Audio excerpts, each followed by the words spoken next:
This program is a paid commercial announcement and in no way represents the views of WPHT or its management. Now on Talk Radio 1210, WPHT, WPHT HD, WOGL HD3 Philadelphia.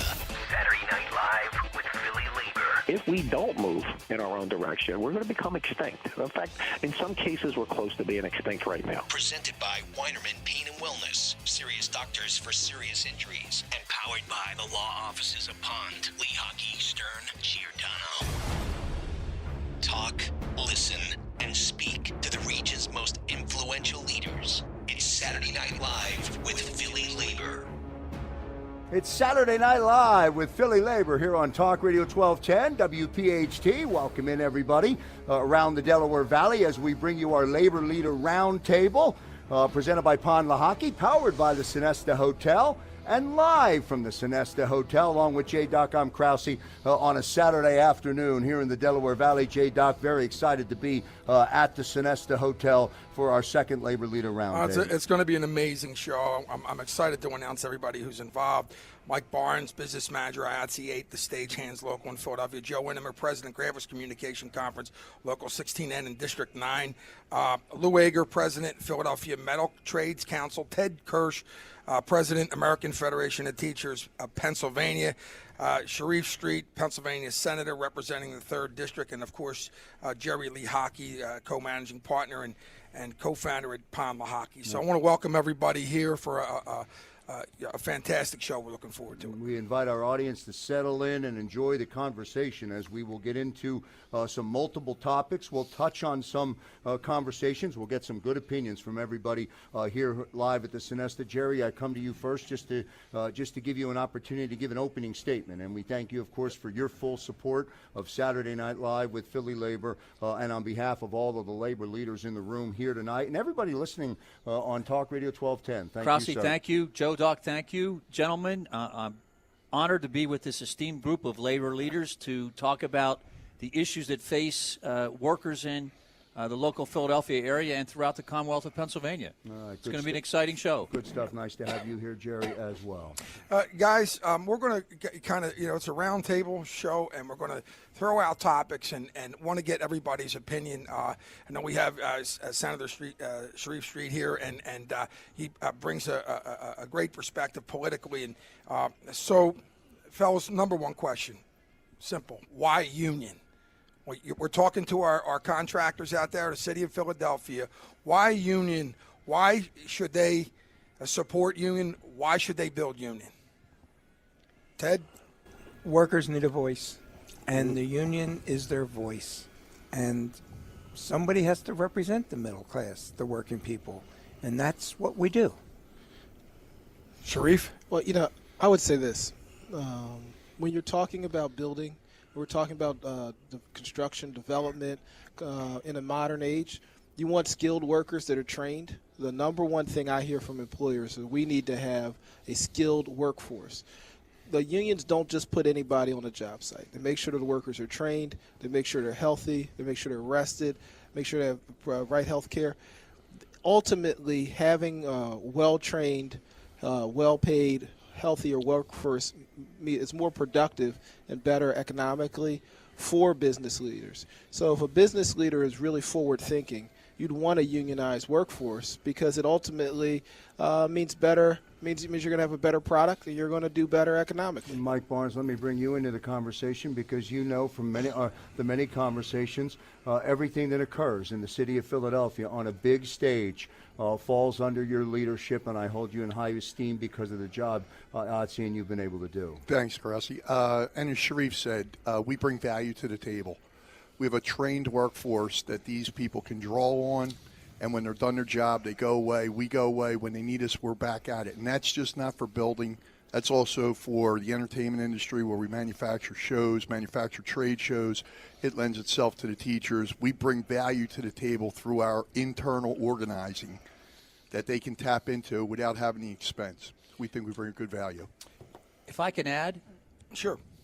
I represent thousands of injured workers in the Commonwealth of Pennsylvania. More than half of them are not union. And I can tell you the discussion that I have with them versus a discussion I have with someone who's union is entirely different. those who are not union don't have the protections that unions provide, don't have the benefits that unions provide, don't have the expertise that unions provide. And employers take advantage of those who are not union. I can tell you that every day. And they are at the whim and the mercy of employers who aren't union. It's vastly different. Lou, where's the disconnect? Well, I think that I talk to like the management at the shipyard, and I say, you save $1 million a year in legal fees by having a union. You avoid lawsuits, you avoid personnel problems, you get good trained people, and you save all this money by being union. And it's something that's been in the news lately is the sexual harassment, sexual assault issues. We had a young woman working on one of her jobs. It was a truck driver, 5'2", and she was getting a terrible time from her boss. Me and another agent went over there, operating engineers local 542, and told him it had to stop, and it stopped. No lawyers, no EOC, just the voice on the job. Absolutely. Joe Inemer? Yeah, I believe in training. One thing our union does is provide a 4-year apprenticeship. Recently, we organized a shop that had a program of training on machines, 3.5 hours. That gentleman lost his arm. That's the kind of training that these non-union companies provide. And people don't realize, and certainly, and as we go on throughout the show, everybody jump in. In other words, this is a big roundtable discussion. So feel free to jump in. But the safety issues that the union workforce innately is aware of, innately is trained upon. I remember my father calling me one time and saying, "Can you get me and this is how much I knew he believed in his workforce. He said, "Can you get me a meeting with my landlord at the time? They were a contracting company, and they were double-breasted. They worked union in the city and outside the city." And he said to me on the phone, in this one statement, I learned more about him than I could ever learn that I had in my entire life when it came to union. He said, "I just can't figure out why he's using non-union in the suburbs, and he can't make more money with them than he can with us." And what he meant by that was our trained workforce was more efficient, safer, and when if somebody did leave the job or somebody got injured, we have apprentice programs. We can send out somebody who's just as trained. So that, to me, is what people and listeners, what they should understand about unions. We invest in our workforce. Jerry, let me ask you to dive a little bit deeper into your statement about those that are non-union and the challenges that they have. Well, I can just supplement what we've already heard tonight. You get what you pay for in life. Unions provide expertise. They provide safety training. They provide protections, as this gentleman said, about sexual harassment or workers who need help on the spot. Without, as you say, this bureaucracy of lawyers or other things, you have people who are there or on your side.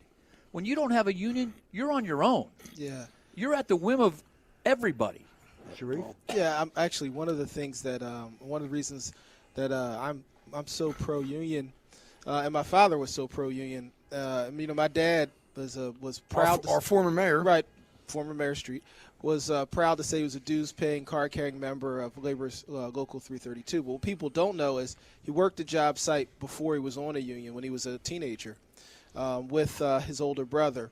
And he was working a jackhammer, which is labor's work, but it was a non-union job. He lived out in the county growing up, poor African-American boys from a farm. And they gave him a jackhammer with no earplugs. So they gave him one earplug for him and his brother. So he stuck one in one ear, and by the end of the day, my uncle, my father's oldest brother, my Uncle Jimmy, had hearing damage in his early 20s in both ears.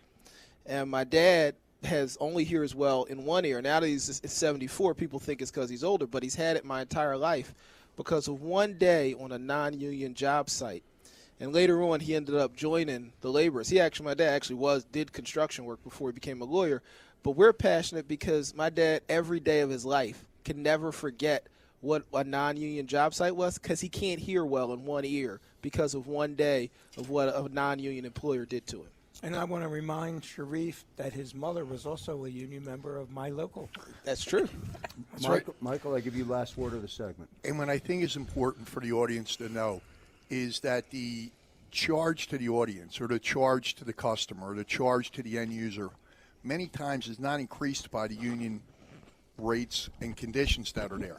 We just recently organized a number of hotels in the city of Philadelphia. We're in negotiations. The cost to the customers for our services, non-union, before we got there, $100 an hour. The workers getting paid $15 to $20.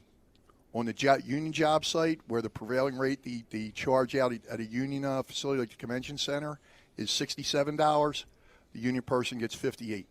The customer's paying $40 more for a non-union service than you are for a union service. The difference is that money gets reinvested in the community, benefits are paid, health care is paid, you have a stable environment, rather than all this money shipping to the top 1% where it doesn't help anybody. A quick follow-up to that, Michael. I find myself always dumbfounded and confused why people don't get it, why they just don't understand it. There's not enough radio stations like this one that are allowing us to get the message out to the public.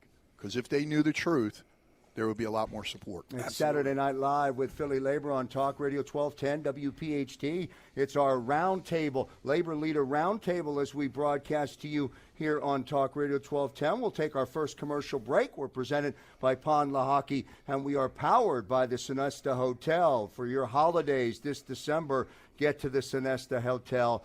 It's a union hotel, and it's a great spot. We're glad to be here. Back in a moment. Back here live on Saturday Night Live with PhillyLabor on Talk Radio 1210 WPHT, presented by Lehocky. We come to you on a Saturday afternoon with our Labor Leader Roundtable conversation number 2. J-Doc, we're loaded with a lot of powerful weight in the room and a good conversation and a good show. Absolutely. I always go back to, I think it was our New Year's special a couple years ago when John Doherty was on the show, and he talked about being legislated out of our jobs and legislated out of our work. And obviously we know that politics is a major part of our union community and staying vibrant. And there's a major case going on right now that is going to, it's going to court very soon. And it's about a political issue that is it literally jeopardizes working people, and it's gerrymandering. And Lou Agre is actually he's one of the main individuals involved in the suit. Lou, tell us a little bit about it. On Monday in federal court in Philadelphia, a case is going forward called Agre v. Wolf. I'm Agre, and Wolf is obviously the governor. You can't sue the state; you have to sue the governor under the law. This is a case that will hopefully change the way legislative congressional districts are drawn. Instead of politicians picking the voters will be allowed to pick their elected officials, which is what happens now. You have districts that make no sense. A district goes from Chester County to State College, and they're all drawn to keep incumbents in office and for partisan political reasons. If this case wins, and we're hoping it gets to the Supreme Court this year, politicians and the states will have to pick the number of voters, not look at voter registration, use county lines, use rivers, Broad Street, things like that, and we will have fair political districts so we can pick our elected officials instead of what happens now where our elected officials pick us. Let's ask Sharif Street to weigh in on the conversation. Well, I think it's important that we have parameters that make some more sense. In Pennsylvania, for instance, we have 1 million more registered Democrats in the state than registered Republicans. But in the Senate, we have 34 Republicans and 16 Democrats, in part because the district lines were drawn in ways to what they call packing and cracking, which is you pack districts where, like mine, you have 99% Democrats, and then you have other districts and Republicans. You draw as many 53, 54% Republican districts, 60% Republican districts as you can, so that you can have the legislature not representative of what the people would naturally do. Now, that doesn't mean that every Democrat votes for a Democrat, Republican, but if you know that if you do enough packing of districts, enough cracking up, there's one point where they cut townships out. The city of Coatesville is cut out of where it would normally be because that would change the demographics of a district. And the only thing worse than the state Senate lines are the congressional lines in Pennsylvania. We had one congressional district that was rated the most gerrymandered congressional district in America, and it was in Pennsylvania. So we really do need to do something about it. This this whole notion of gerrymandering, the easiest way to look at it is the dilution of a vote. And it, as he said, it allows politicians to pick voters instead of voters picking politicians. It's the exact opposite of what our Constitution was supposed to mean. We're supposed to know that our vote means something when we go in that booth. It doesn't mean anything now because someone else has taken that vote and placed a weight to it that means absolutely nothing. One of the things that this does is now you have extreme right-wing and somewhat left-wing people, and the only thing they're afraid of is somebody crazier, not somebody running to the middle. So if we have fairer districts, politicians will run to the middle. They'll have to convince a majority of the people, regardless of party, and they'll get things done in America because they'll have to work together. The other thing is Montgomery County is represented by 5 different Congress people. Not one of them lives in Montgomery County because it's so cut up. Michael? Yeah, I wish Lou all the luck with that lawsuit because this state is not set up correctly with 1 million more Democrats and twice as many Senate Republicans than there are Democrats. It just doesn't make sense. But Labor recognized this, and Labor recognized this in a big way a couple election cycles ago and got heavily involved in down ballot races that could have, if Lou's lawsuit doesn't prevail, will have a result in this gerrymandering when we redistrict in 2020. Process in the state of Pennsylvania, which we all got up to speed on in Labor, involves politicians from both parties with a tiebreaker coming from the Supreme Court. And with the election that took place last time where we got 3 pro-worker, pro-people Supreme Court justices elected, we feel we got a better chance of setting up a fair situation for the voters in Pennsylvania. It was a lot of foresight.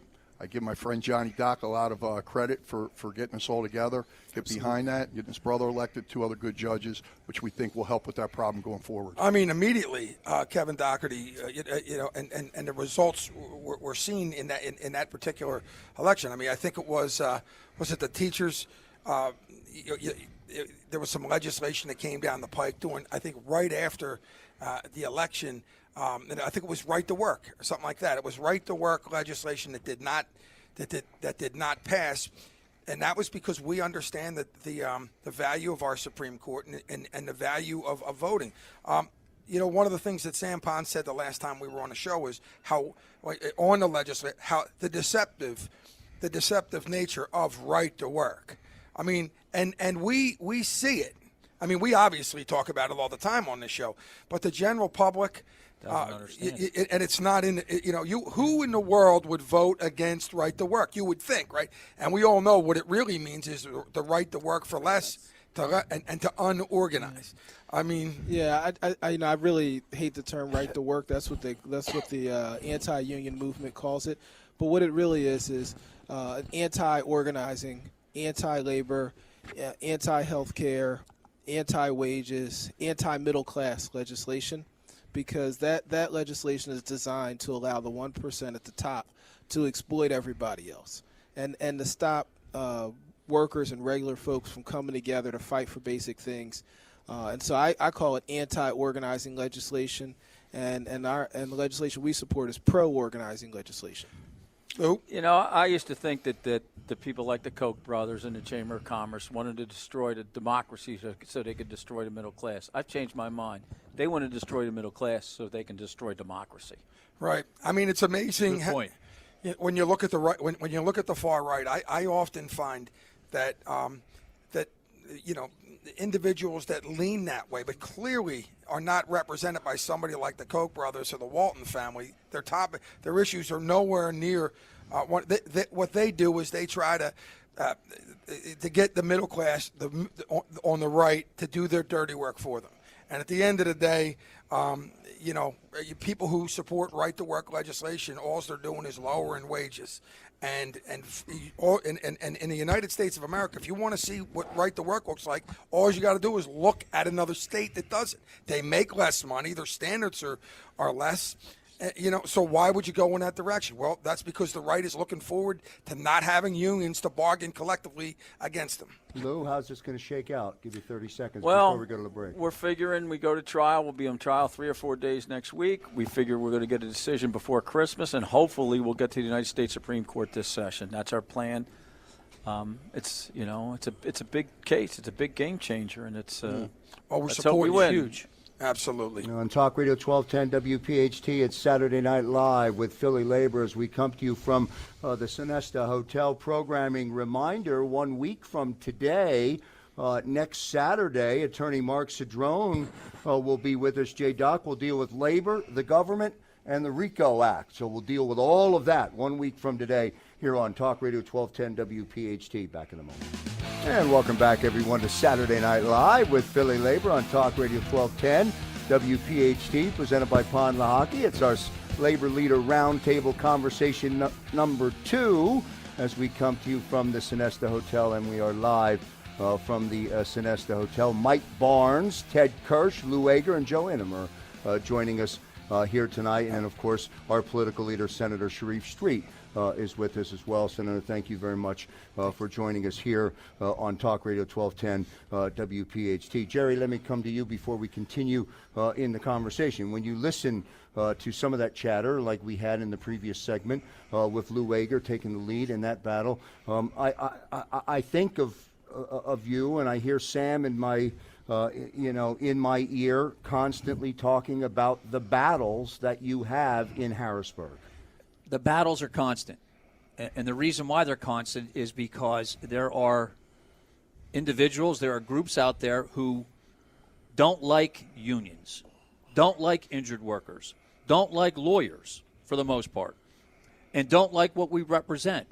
And at the end of the day, we were talking about Lou's lawsuit. It's about fairness. It's all about fairness. No one in this group is unfair. When you really look at the issues, and if you had an opportunity to sit down with someone in the legislature and had an opportunity to explain your position, we're not extremists. We're talking about fairness. If you looked at the legislative districts in Pennsylvania right now, it's a jigsaw puzzle that no one can understand. If you asked voters as they were walking into their voting booth, do you know what your legislative district looks like? Nobody can give you that answer. No one, because it changes so much because of unfairness. The right wants the edge. They don't want to be fair. They're happy to be unfair. They're happy to keep unions out of jobs, out of this state. They're happy with that. I'll never understand that. My father was a union plumber. My 2 brothers are union steam fitters. I know what it's like to be union. If it weren't for the health benefits that my father had as a union member, he would be dead. He would have died long before he did. They saved my father's life. But nobody understands those benefits that unions have versus those who don't have them until you're in the middle of it. It's a great point. I mean, there's no question about it, especially in a state like Pennsylvania where you can be fired for anything. We're gonna kind of transition a little bit, talk about the teachers. And we have President Ted Kirsch here, American Federation of Teachers in Pennsylvania. And Ted, a lot of issues, obviously, teachers go through every day. One of the issues that you've been fighting to maintain for a lot of years is seniority, and recently, some stuff happened there. Please elaborate. Well, I want to start out by saying that all of us are so happy to be citizens of the United States of America. It's a wonderful country, and the opportunities that we've all had in our lifetime. Public education is what made this country great. It was the teachers that took so many of us who are grandparents, immigrants, some of us, our parents were immigrants, that really gave us a wonderful standard of living. And the people who did this, the teachers, have now become demonized. The Republican right-wing public relations has turned the public against the people who have helped make us a great nation. Recently in Harrisburg, because of the gerrymandering and the control that was set up, legislation was passed to take away the basic right of union people. Doesn't matter what union you're in, everyone understands seniority. And the present state legislature passed a law to take away the teacher's right of seniority. Now, we're not talking about people who are not performing. And as union leaders, we all know that we have to give people their due process rights, but we're not saying that somebody who's not doing their job should be there. But they have a right to have a hearing. But that's what our present state legislature has taken away from teachers, the right to have their jobs. And it's the interesting thing, Joe, when we started this program 4 years ago, it seemed like we were talking about education every week and the conditions that our teachers are in. I mean, you talk about not funding the schools, and we talk about the budget, and I know Sharif feels really strongly about education and public education. But if you're not going to fund, some of these teachers are in ratios where it's 40-1, okay? And at the end of the day, they're 40 to 1 student. 40 students to 40 one students teacher. to one teacher. That's right. And they've worked hard. Now, Ted, I'm not an expert in this particular area, but doesn't that somewhat give and we just got rid of the SRC. Right, the SRC, right? So doesn't that give the hand, not to the teachers, and they're able to, the teachers have worked for decades to build up their seniority. They get if they do a good job and they make, they can generate better wages. Doesn't this alleviate that in some cases? Doesn't that hurt the incentive of a teacher to stick around for a long time? The law that was recently passed not only takes away seniority, but unfairly labels the school that the teacher is in. It has set up a system that if you are in a poverty area, and here in Philadelphia we are in that category, we have a number of schools where the majority of students are living in poverty area. Clearly, the relationship between poverty and success in schools, absolutely, there's all kinds of research. Sure. So we're trying to give every student an opportunity to be successful. Under this new law, if a teacher is in a school with a high poverty area, their rating, whether or not they will keep their job, is not based on the fact of whether they're a good teacher, successful teacher in the classroom, but rather the test scores of students who have come from poverty that we already know start school behind the level. They are already at a disadvantage, and now you're going to say the teacher is at fault for society's problems. Joe, Inemer, you say what? Well, I was going to talk about the seniority part, which I'm having a problem up in Pittsburgh right now. There's a notorious anti-labor lawyer firm, K&B, I won't mention their names, dealing with a paper in Pittsburgh, I won't mention their name. They want to have the total right to do away with seniority and tell you when you'll work, what days you'll have off, and they want to eliminate the apprenticeship program and bring part-time people in off the street at a much reduced rate.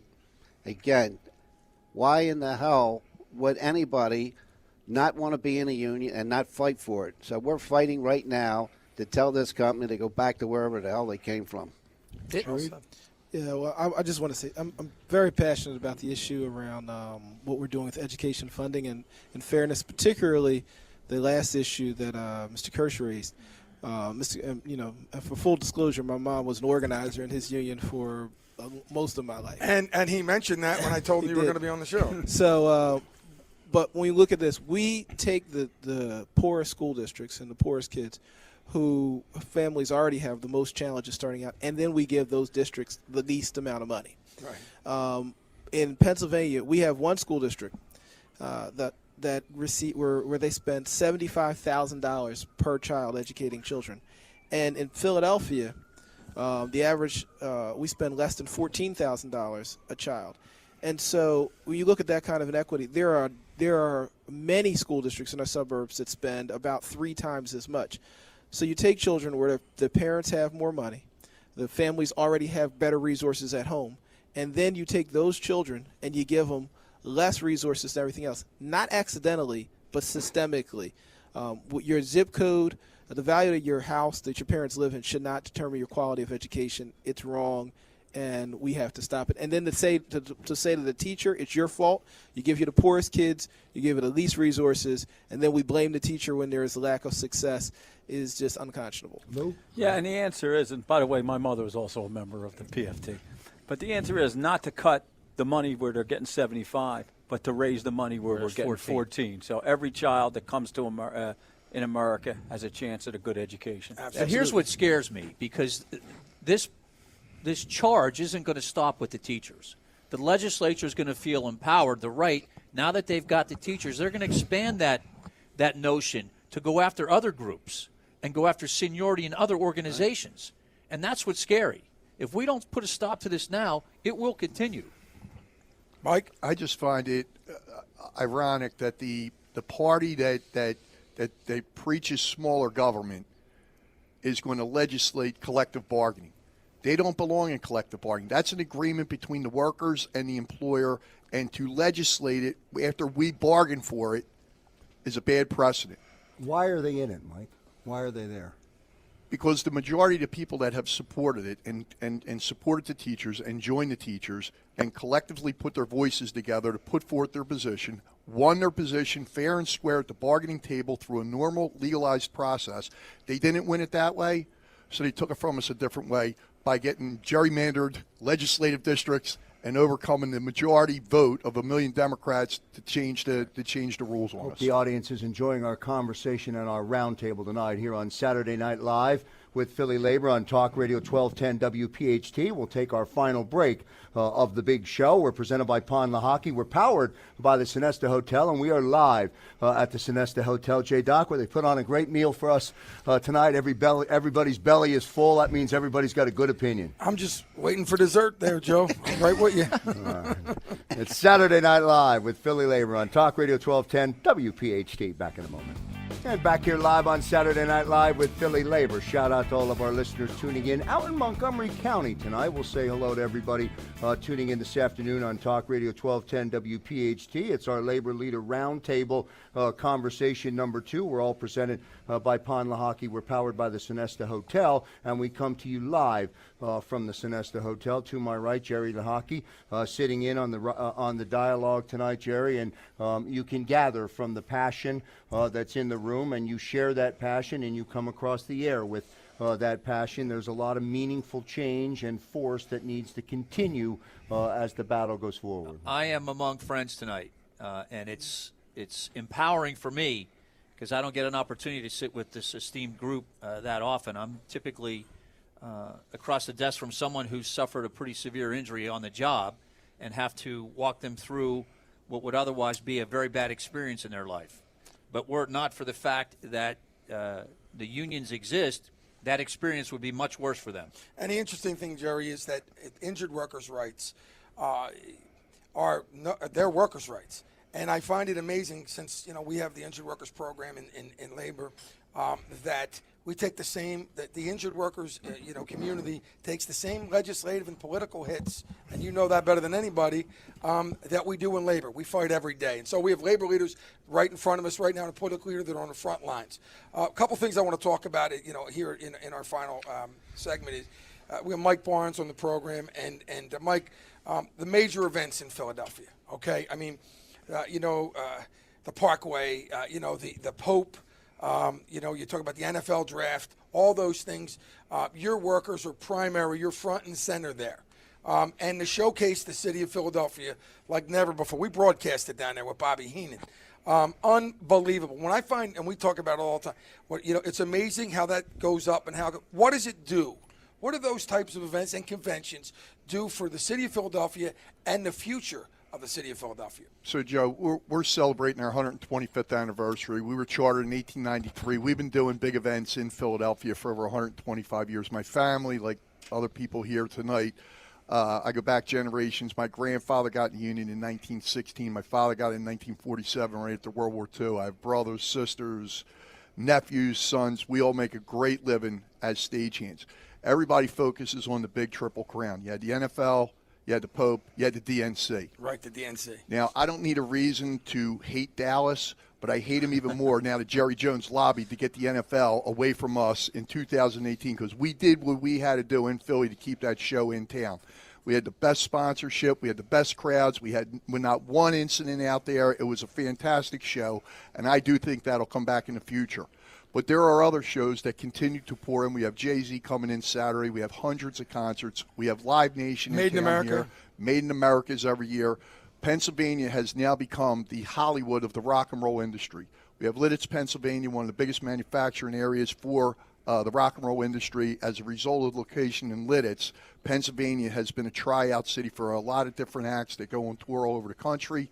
We have the convention center, which you measure the economic input of these shows. The NFL draft, I think, was listed as like an $85 million economic boost for the city. What you didn't hear about was Light Fair, which was in town at the same time as the NFL draft, pumped in $53 million. And the convention center now, since the 2014 settlement at the convention center, where the IBW, the stagehands, the Teamsters, and the laborers are working down there with the conventions, we've turned the convention center around where we look to be sold out in that convention center by 2020, where these citywide shows pumping $40-50 million per show are coming in 1 and 2 a month. That kind of economic impact, it helps the hotels, it helps all labor, it helps workers everywhere. Sharif, for the city of Philadelphia, the future, these major events we're talking about, what do they do for the future? Well, the economic turnaround that the city's had is in part driven by the fact that we've had these shows. It's helped grow our tax base, but equally important, when we look at Amazon and what was attracting them there, it's lifestyle. You have those folks who are living on the West Coast where they had that growth. Philadelphia, when Polk, was one of the places where people wanted to live. Part of that's because you can see a good show. You can experience all of these historic sites, but not only that, all the cultural icons that come through for a rock and roll show, for a hip-hop concert, for a Broadway play. All of these things are things that the stagehands and part of our union workforce allows to happen. And the turnaround at the convention center has really driven lifestyle, which allows us to attract more businesses and create more family-sustaining jobs. Ted. As a teacher and spent my entire life born and raised in this city, I am so proud of how I've seen this city change and the progress that's taking place. But I need to remind everyone, the future of this city is the public school system. That with all the growth and all the success that we are having now, we've got to keep the people here. And in order to keep the people here, we've got to improve our school system, fund it properly, and make this the first-class city that we all believe it is. Absolutely. Jerry, I was going to say something. No, well, of course it could be done, but I want to go back to something Mike said. You didn't have to be a fan of NFL to feel pride that event was here. You didn't have to be a Catholic to feel pride that the Pope was here. You didn't have to be a Democrat to feel proud that convention was here. That pride was shared among all of the Philadelphians, no matter what your background was. I have lots of millennials in my law firm who aren't NFL fans, but they talked about that event as if it raised the collective pride of our city. So the future is about raising that collective pride and raising good citizens through the public school system. Absolutely, and anybody who's been around Philadelphia during those times, absolutely incredible. So before we go, I do want to say one thing, Mike. We talked about there's a paycheck protection, but really we call it deception bill that's on the table in Harrisburg. You talk about individuals that want to get in your business, and these are collectively, they want to stop us from paying our union dues. Why would somebody want to do something like that, Senator? Well, look, that's a bill that's been floating around the Senate. And I'll tell you, the folks who are behind it both talked about legislatively taking away workers' rights and constitutionally taking away workers' rights. It's offensive, and I said it in the Senate, in committee, and I said it on the floor. For us to be talking about passing a constitutional amendment to deprive people of their basic right to organize is wrong. It's un-American. And it's something that should not happen in the place where the Constitution was originally written. Absolutely. And at this point, we look at a paycheck. This guy, Lou? Well, this paycheck deception, I've worked in right-to-work states, and I've seen these kind of issues before. This is more dangerous than right-to-work because everybody can join the union and have their money deducted. But when that money stops being deducted from public employees, they're just going to not do it. They got to go into the union hall. They got to send a check every week, and it just is going to fall through the cracks. And it's more dangerous than right-to-work. It's beyond paycheck deception. This is anti-union legislation. Call your what legislators. It is. Anti-worker. Anti-worker. Call your legislators to stop that right now. All right, good stuff here on Saturday Night Live with PhillyLabor, presented by Lehocky. Jerry, well done. Thank you so much. We're powered and fueled by the Sonesta Hotel. We come to you live from the Sonesta Hotel. Mike Barnes, Ted Kirsch, Lou Agre, Joe Inemer, and our political guest tonight is Senator Sharif Street. Thank you very much for being part of the big broadcast. J-Doc, 15 seconds to put a recap on I just want to thank everybody for being a part of our second Labor Leaders Roundtable. It's just an honor to be here with everybody, and we look forward to continuing this every month. Certainly a great perspective by our leadership and an example of why we're such a strong city. As we go to the close, I ask our audience, and you've heard me ask them many, many times, close your eyes for a moment and imagine what it would be like. Imagine what the city would be like if there was no unions. Saturday Night Live with PhillyLabor on Talk Radio 1210 for J-Doc, for all of our guests here tonight, and for the Sonesta Hotel for hosting us here on a very, very special day. I'm Joe Krause. We'll see you next time. This program is a paid commercial announcement and in no way represents the views of WPHT or its management.